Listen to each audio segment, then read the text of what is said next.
অথই পানির মাঝে দাঁড়িয়ে অসহায় ১৯ জন মানুষ আর ১৩টি পোষা প্রাণীর চোখ কেবলই গুনছিল মৃত্যুর প্রহর। বেঁচে ফেরার সব আশা প্রায় শেষ। ঠিক তখনই আকাশ চিরে নেমে এলো উদ্ধারকারীর হেলিকপ্টার। এক সুতোয় ঝুলে থাকা প্রাণগুলো যেন ফিরে পেল নতুন এক জীবন।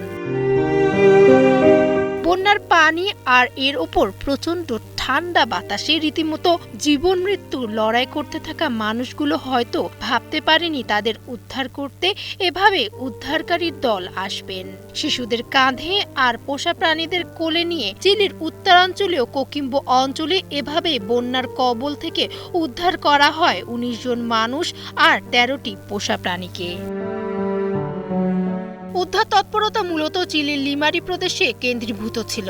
একটি শক্তিশালী ফ্রন্টাল সিস্টেমের কারণে সৃষ্ট ভারী বৃষ্টিপাতে নদী ও অন্যান্য জলাশয় উপচে পড়ায় বেশ কয়েকটি পরিবার সেখানে আটকা পড়ে এবং বাকি অংশ থেকে সম্পূর্ণ বিচ্ছিন্ন হয়ে যায়। আর ঘরের চালে আটকে থাকা এই মানুষদেরকে একে একে হেলিকপ্টারে তুলে আশ্রয় কেন্দ্রে নিয়ে যাওয়া হয়।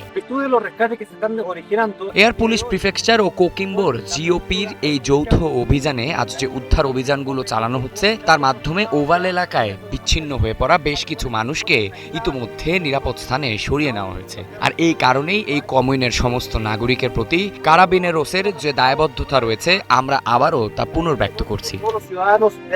উল্লেখ্য, কোকিম্বো অঞ্চলে এই শক্তিশালী ফ্রন্টাল সিস্টেমের কারণে তীব্র বৃষ্টিপাত অব্যাহত রয়েছে, যা নতুন করে বন্যার ঝুঁকি বাড়িয়ে দিচ্ছে। ফলে অঞ্চলটিতে এখনও সর্বোচ্চ স্তরের আবহাওয়া সতর্কতা জারি রয়েছে। ফামিহা সুরোওয়ার্দী, সময়ের আলো।